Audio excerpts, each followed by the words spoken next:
Hello friends, स्वागत है एक बार फिर से आप सबका टेक्निकल ज्ञान के एक और शानदार एजुकेशनल वीडियो में, जहां पे आज हम कम समय में जानेंगे कंप्यूटर इतिहास के बारे में। आज हम सीखेंगे 1942 से आज तक कंप्यूटर में कुछ महत्वपूर्ण तथ्य और उसके हार्डवेयर के आधार पे हुए कंप्यूटर जनरेशन में बदलाव के। तो चलिए समय न गंवाते हुए फटाफट करते हैं आज की क्लास को स्टार्ट।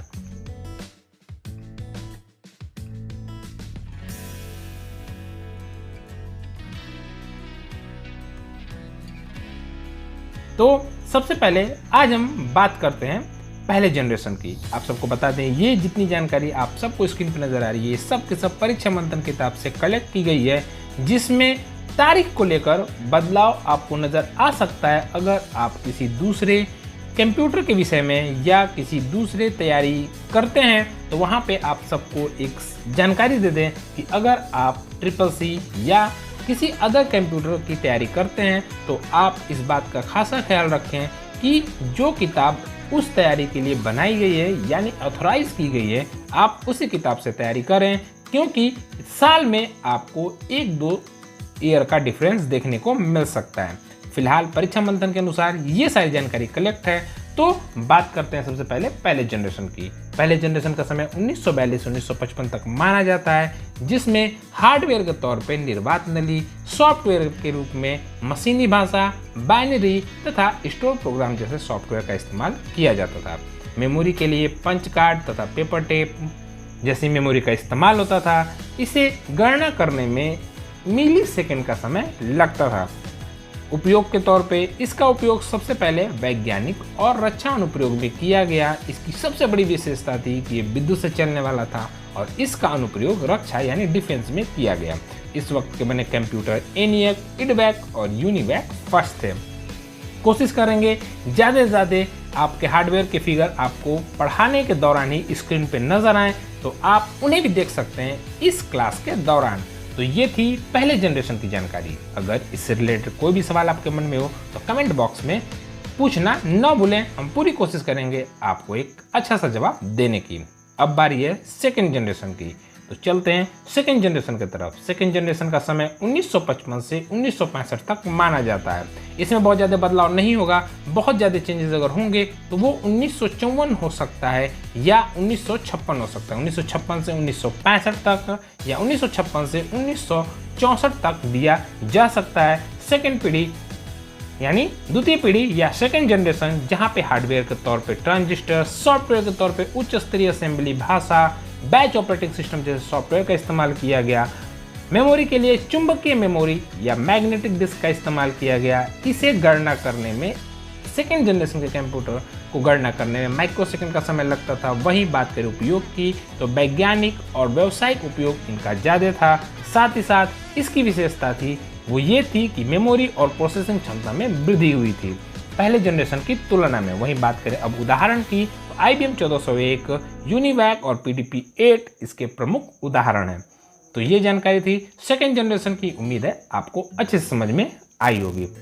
अब बारी है थर्ड जनरेशन को जानने की, यानी तृतीय पीढ़ी को जानने की। तो चलते हैं तृतीय पीढ़ी की तरफ। तो यहाँ पे इनका समय 1965 से 1975 तक माना जाता है, जहाँ पे हार्डवेयर के तौर पे इंटीग्रेटेड चिप, SSI और MSI जैसे हार्डवेयर का इस्तेमाल किया जाता था। वहीं बात करें सॉफ्टवेयर की तो उच्च स्तरीय भाषा का मानकीकरण तथा टाइम शेयरिंग ऑपरेटिंग सिस्टम जैसे सॉफ्टवेयर का इस्तेमाल होता था।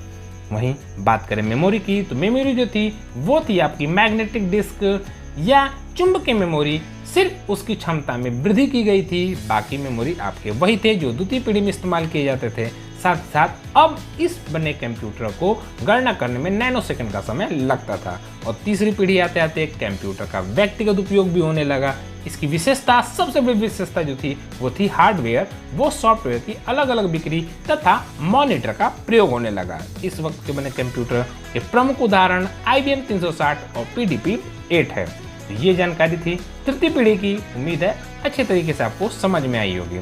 इसके बाद बात करते हैं अपने अब अगले पीढ़ी की, जो था चतुर्थ पीढ़ी यानी फोर्थ जनरेशन। फोर्थ जनरेशन इस समय का सबसे शानदार साल रहा, जहाँ पे पहली बार हमें पर्सनल कंप्यूटर यानी एक कंप्यूटर को एक टेबल पर देखा गया।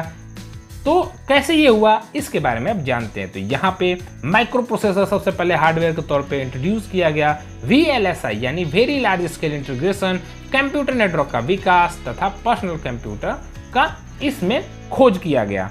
बात करेगा सॉफ्टवेयर की तो ग्राफिकल यूजर इंटरफेस यानी GUI का इस्तेमाल हुआ। यूनिक्स और C भाषा के साथ पर्सनल कंप्यूटर के लिए ऑपरेटिंग सिस्टम जैसे सॉफ्टवेयर का इस्तेमाल किया गया। वहीं चुंबकीय भंडार क्षमता में फिर वृद्धि की गई, यानी सेकेंड जनरेशन में यूज हो रहे हार्डवेयर मेमोरी के तौर पे ही तीसरे और चौथे में भी सिर्फ उनकी क्षमता में वृद्धि की गई। और अब चौथी जनरेशन में बने कंप्यूटर को गणना करने में पिकोसेकंड का समय लगता था। वहीं बात करें उपयोग की तो इनका अब व्यावसायिक उपयोग होने लगा, यानी अब इसे बेचने के लिए भी बनाया जाने लगा। इनकी फैक्ट्रियां लगने लगी जहां पे कंप्यूटर बनाए जाते थे और इसकी वजह से व्यक्तिगत उपयोग में वृद्धि हो गई। एक लंबा समय गुजारने के बाद कंप्यूटर चतुर्थ जनरेशन में आते आते इस तरह अपने आप को डेवलप कर लिया, बना दिया गया, जहां पे कंप्यूटर अब पर्सनल इस्तेमाल में लाया जाने लगा।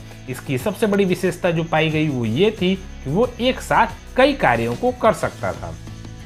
इस वक्त बने कंप्यूटर के प्रमुख उदाहरण थे IBM PC और Apple PC यानी पर्सनल कंप्यूटर। तो ये जानकारी थी चतुर्थ पीढ़ी की।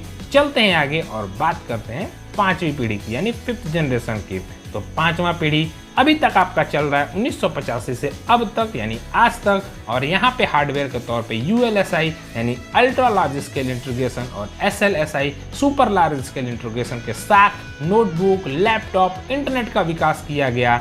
और यहाँ पे सॉफ्टवेयर के लिए इंटरनेट तथा मल्टीमीडिया सॉफ्टवेयर, पैरेलल प्रोसेसिंग जैसे सॉफ्टवेयर का इस्तेमाल हुआ। साथ ही साथ मेमोरी के लिए ऑप्टिकल डिस्क, वर्चुअल मेमोरी विशाल भंडारण क्षमता के साथ प्राप्त किया गया। पांचवी पीढ़ी अभी तक चल रही है, इस वजह से अभी तक समय की प्राप्ति नहीं हुई है तब तक जब तक इसका अगला जनरेशन नहीं आ जा सकता है, क्योंकि जब इसका अगला जनरेशन आएगा तभी इसकी आखिरी टॉप स्पीड को यहाँ गणना गति में रखा जाएगा। वहीं बात करें उपयोग की तो इंटरनेट और सोशल मीडिया द्वारा मनोरंजन किया जाने लगा, जो इसकी प्रमुख उपयोग में आया। साथ ही साथ इसकी विशेषता प्लग और प्ले था। और उदाहरण के तौर पर IBM नोटबुक, पेंटियम PC और सुपर कंप्यूटर जैसे कंप्यूटर को यहाँ पे इंट्रोड्यूस किया गया। तो ये जानकारी थी पांचों जनरेशन के कंप्यूटर में हुए बदलाव और एक कमरे से बने कंप्यूटर से एक टेबल तक के कंप्यूटर की जर्नी, जो कि अभी आपके स्क्रीन पे नजर आ रही होगी। साथ ही साथ ये थी आज की हमारी क्लास। उम्मीद है आप सबको पसंद आई होगी। इसकी डिटेल अगर क्लास आपको देखनी है परीक्षा मंथन की तो आई बटन पे अभी जाकर आप देख सकते हैं, या प्लेलिस्ट में जाकर कंप्यूटर एक परिचय के प्लेलिस्ट से आप पूरी जानकारी इकट्ठा कर सकते हैं। और अधिक जानकारी के लिए आप हमारे चैनल टेक्निकल ज्ञान को भी सब्सक्राइब कर सकते हैं, या फिर YouTube पे जाकर आप सर्च करें www.youtube.com/IamTechnical, जिसके बाद आपको हमारे चैनल पे डायरेक्ट विजिट मिल जाएगी। उम्मीद है आज की ये क्लास आपको पसंद आई होगी। कैसा रहा अनुभव कमेंट बॉक्स में जरूर शेयर करें। ऐसे ही कोशिश करेंगे और भी ढेर सारे टॉपिक्स आपके साथ साझा करने की। साथ ही साथ अगर आपके मन में कोई सवाल है या कोई ऐसा टॉपिक है जो लगता हो कि डिस्कस करना चाहिए आप सबके साथ, तो उसे कमेंट बॉक्स में बताना न भूलें। मिलेंगे जल्द ही एक बार फिर एक नई जानकारी के साथ। तब तक रखें अपना ख्याल, अपने परिवार का ख्याल। Bye bye, take care.